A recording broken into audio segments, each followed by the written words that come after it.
As you see or might listen in some of these lectures of today and tomorrow, some people think that there is already a war going on, a war about intellectual property, a war about information, a war about information society. Things are changing. Data processing and internet networking, they changed from a minor issue for a few freaks, like me, like some of you, to a part of everyday life. Computers and programs are now almost everywhere. We've reached a critical mass, and this critical mass has consequences. What's on the agenda? On the agenda now is surveillance. I think you all read about it. It's the dream of law enforcement about data mining. Those familiar with the e-business bubble that exploded a few years ago, that will come up now with law enforcement, and we'll see all the old arguments. All you have to do is to replace the word customer with the word criminal. Digital rights management, or as it should be better called, digital restriction management. Your PC owned by everybody, but just you. Because those who failed to adapt to internet and to networking, those who even have problems thinking about this new world of so-called new media, they try to go along with their old business models, and networking is in their way. Patents, well, the EPO, the European Patent Office, still thinks that its database of human knowledge will grow faster than the internet.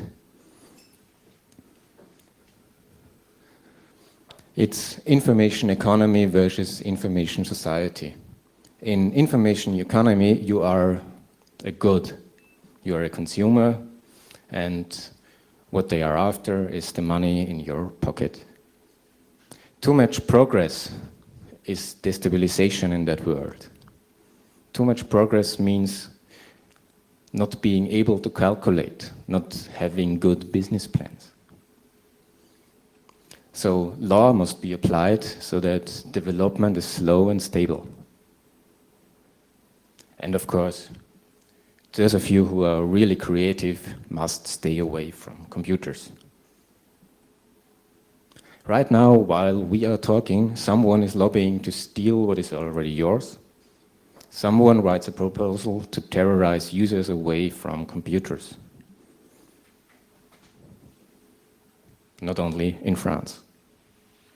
With all these users scared away from computers, with programmers forced away from computers, with computers not being owned by the people who get them from the shops, with laws and content industry behind our neck, the information society will be replaced by something we think it's a nightmare. And there is just one way. Let us all go against these cyber terrorists like Sony. We can do it. Yes, we have software patents. The first step was done. And these future hacks are about communication. These future hacks we need are about overcoming the communication gap between the information society, between computer people, like me, like you, like us, and the so-called establishment. Decision makers, whatever. It's about overcoming these communication hassles and about developing a somewhat common view. Important, there is a fine line between public relation and propaganda.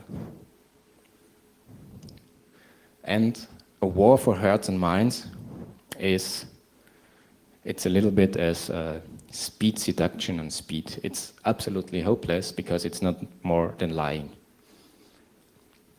Also leave the war in their heads. When the Business Software Alliance calls for the war against someone, we don't have to, because truth is our main ally, and the most valuable resource for communication is established trust. The software patents case was won because of trust. The trust of decision makers into people from FFII or others. And to establish all that, what I try to present you is one misguided model out of others that should help you if you communicate, if you write blogs, if you're doing anything that has to do with information you give away. The first thing is, in that model, items, like in this puzzle, are values, thoughts, rules. How is someone thinking about a specific issue? And what right does this person apply to him? It's like as if this stone in the puzzle would be something like, how important is child education for you? It's child education and all the values you apply to that. And items are bound together like neurons in networks. In fact, this is just another view on something that could also be viewed as a neuronal network. A transmission is information one partner sends to another, and of course hoping that it creates some kind of foreseeable effect, which is not always happen.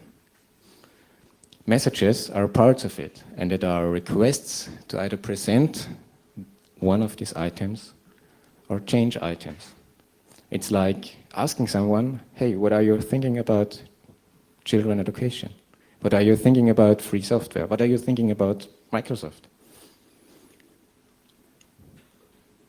And transmissions can have from 0 to many messages. Transmissions like news with 0 value are very dangerous because people tend to invent their own messages into it. So if you give someone an empty bubble, he or she will try to fill it with something that makes sense from her point of view. Messages are evaluated in context to other messages, in context to the same message, and to already learned items. An explanation. Let's say that what we want to transmit is this one. We want to tell someone that a system like Echelon is spying on the whole European Union. The problem is with these two in place, like this one, oh, the US is our best friend. This item will not fit into that hole. So the first and important steps are changing these things. That is one of the reasons why direct messages from computer people so rarely get heard in other societies or in other communities. Because even if this one is correct, the problem is that the reality of other persons is not able to make this one a piece of the puzzle. So people live in different realities. And the reality of the communication partners plays an important role about the way these persons communicate, and the more the realities differ, the harder it is to do communication. Because the harder it is to address items in the puzzle directly. People always tend to stick to their own reality. They communicate always the same way, and they try it as they are used to it from their daily behavior. Respecting these details, the details of the reality of the person you are communicating with, makes it easier. Because people tend to use the messages they are used to and to address items they know. In practice, in use, a reader assumes that the content is relevant and makes sense, more or less. But the less contradiction the messages have in the whole text, and the better it fits to the day-to-day experience of the reader, the easier the reading is. It's not about understanding it. It begins with the reading of the text. Persons read a text easier if it fits in their reality.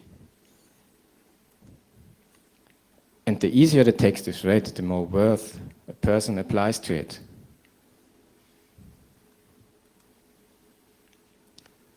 All these transmissions have messages. The primary message is the first visible content. It's the headline. It's what almost all people read as news. And it carries all of the important payload in small transmissions, like TV. The secondary message, with secondary messages, the rest of information is transmitted, and it is almost impossible to communicate without, because it's how the text looks like, it's the writing style, it's the clothing, it's even... Most of you will recognize if a text is written in a word processor or in LaTeX. This is a classical secondary message. It can be used, or it should be used, and mostly it is, to support the primary message.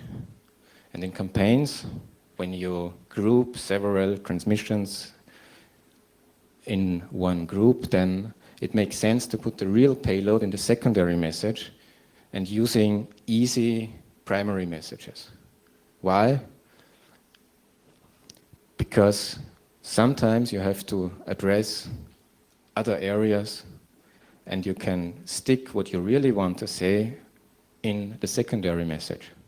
It's not an easy message to tell someone that, well, some people of the patent office do not know what they are talking about. And it's not easy to tell a diplomat that his patent office people do not tell the truth. This is something that in the first run has to be addressed in secondary messages. Inventing any kind of primary message about what to talk about and just leave the real content to secondary messages.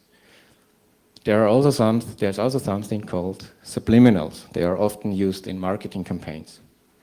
Like, well, women are happier when the clothes is more white. They sound promising, but they are not useful in practice outside of selling something. But it is very important not to send wrong subliminals. And there is another point. This point is about lying, and it's very important. Lies have a very, very high cost of ownership. Lies must be maintained. One of the main errors of the European Patent Office was lying about software patents. They had a plot about harmonization of the worldwide patent offices. That's not a really bad plan. That's something we could argue, that's something we could talk about. But because they started lying about software patents, they were unable to talk about their original plan, and they were bound to maintaining that lie, which they failed. They are very costly, and mostly it's not needed, because it's more or less the job of others, like patent offices or Sony or whatever. So if you are sending out messages, you need some kind of basic structure. the basic W's. Who are you? What do you want? Why do you want that? And here it is very important to be clear about that. Also, try to get an impression about whom we are communicating with. Because it makes no sense to talk to politicians or to government persons or to people from the economy with the words we are talking here, with the phrases we are using here, because they have no chance to understand them.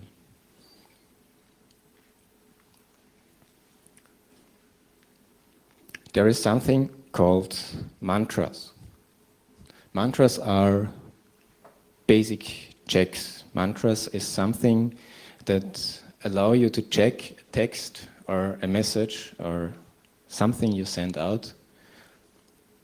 And you have to prepare for that in choosing a stereotype, something. Who are you and what kind of figure you can think about is able to express that. Maybe, well,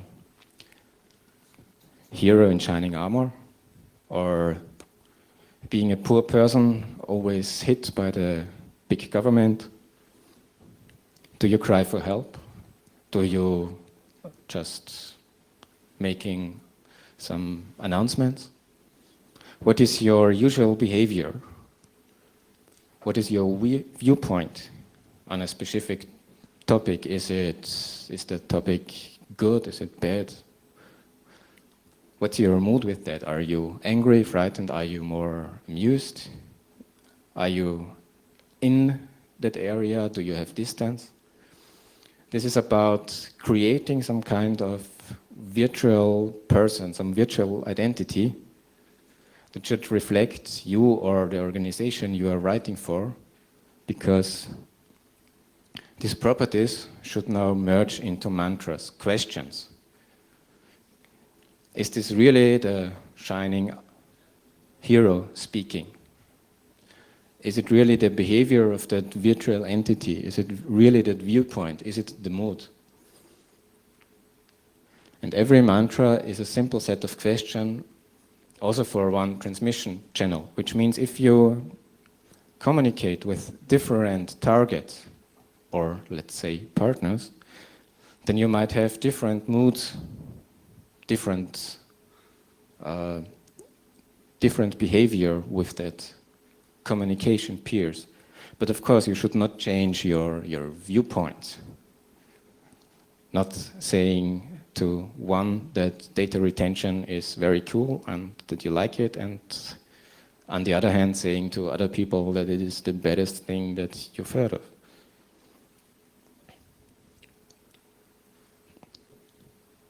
There are some kind of questions you should ask, like, are these really the words of this hero in shining armor? Who is on the long run the winner? Who is on the loose? What is my mood about? The basic ingredients of a message is a clear vision of what you want to do, what you want to achieve, and what you want to talk about. Because messages must be very short. What is the content of it? What do you want to deliver? And what is the format? Note that there are some standard formats for messages. There is a standard format for news, there's a standard format for articles, there is a standard format for blogging, there's a standard format for radio. Basic building blocks of a message are what happened or what has to be done, what is the action, who is affected, who should do something. The personal, the concrete, the better. When does something happen, or when did it happen? Where and who said something? Where does the information come from? This is important because when you reach some kind of threshold, then people will start to copy your message. And you have to think about those doing cut, copy, paste on your text.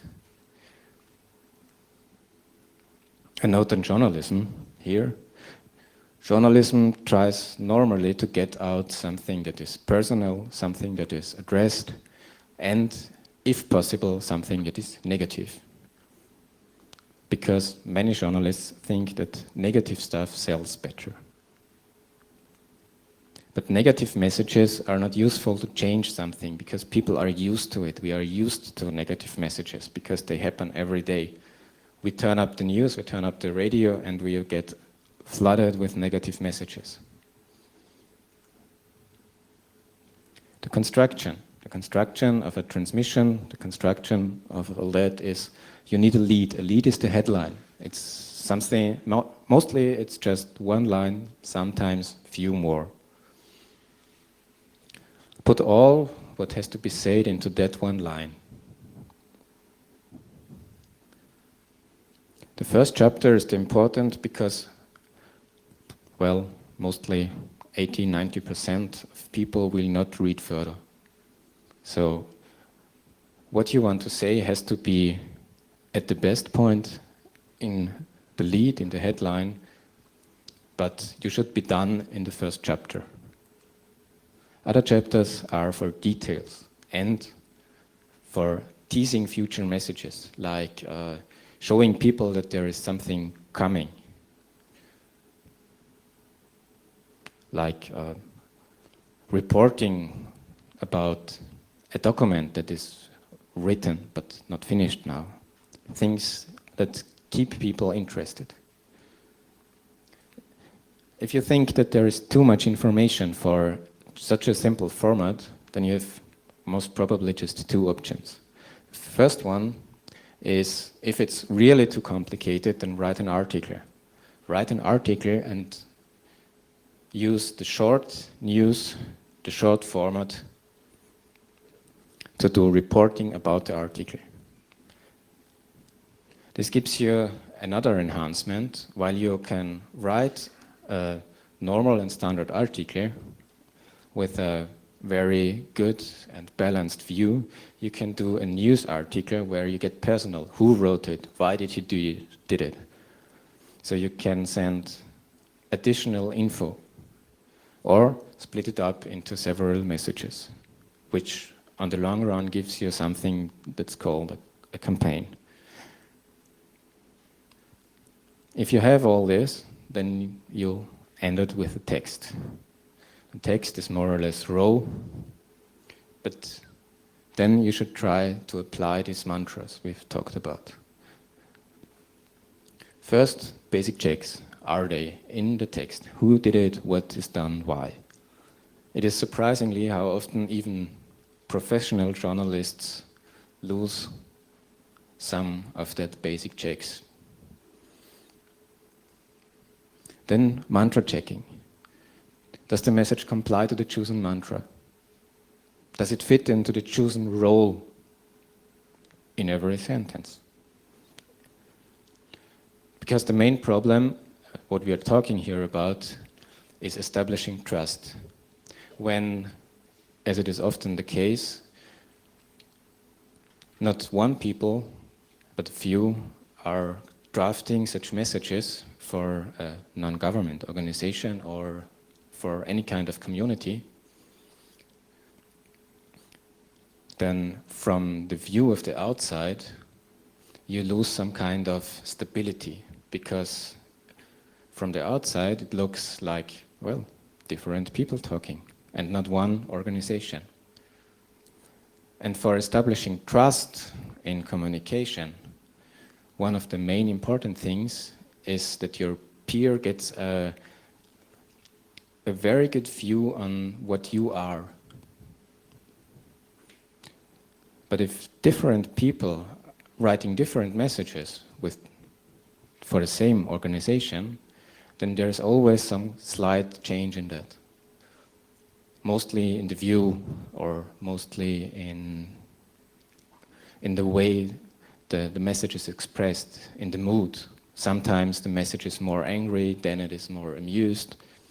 And this gives a very fuzzy picture of what your organization is about on the other end of the communication.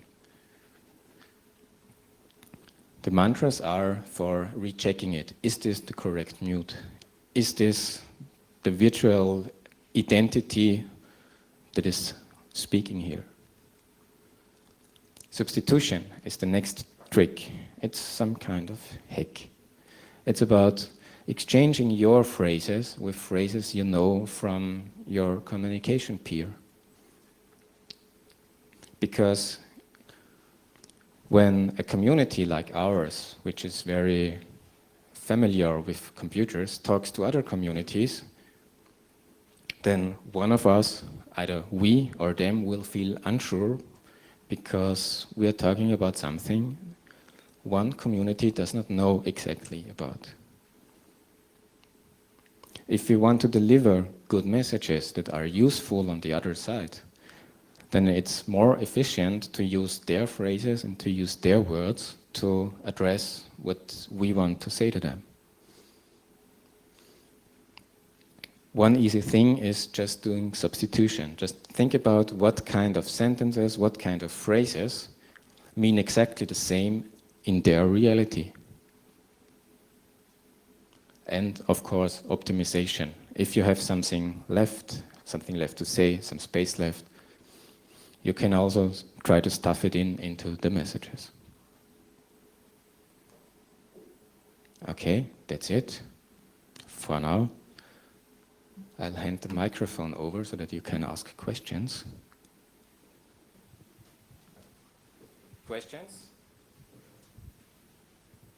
Anyone sleeping?